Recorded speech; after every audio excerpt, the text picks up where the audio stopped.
জি ভাই বলেন। ভাই আপনার ইলিশের দোকানে ইলিশ মাছ দেখলাম, ইলিশ মাছ কয় টাকা কেজি যাচ্ছে?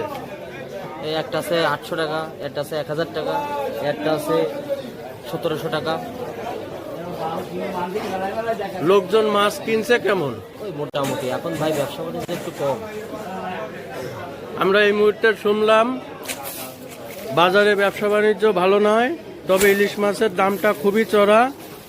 সাধারণ জনগণ কিভাবে ইলিশ মাছ কিনে খাবে আপনারা দেখুন। তারপরেও এই যে দোকানের ভিডিও চিত্র দেখছেন, এই দোকানের ইলিশ মাছ অরিজিনাল বরিশালের মাছ।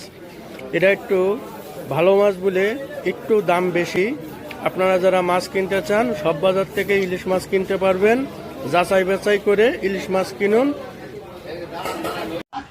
ইলিশ মাছের দাম চড়া হওয়ার কারণে আজকে সাধারণ লোক তাদের যে নিত্য আয়ের সাথে ব্যয় করবে সেই ক্ষমতা তাদের নেই, তাই তারা এদিক ওদিক ঘোরাফেরা করছে, এক এক দোকানে যে দরদাম করছে।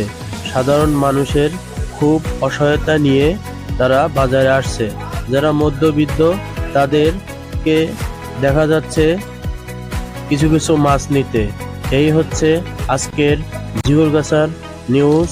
ওহিদুল ইসলাম, বাপ্পি, ঝিগরগাছা 2। আপনাদেরকে সবাইকে বলবো আমার চ্যানেলটি সাবস্ক্রাইব, একটি লাইক, একটি শেয়ার করে দেবেন। নিত্য নতুন জিনিস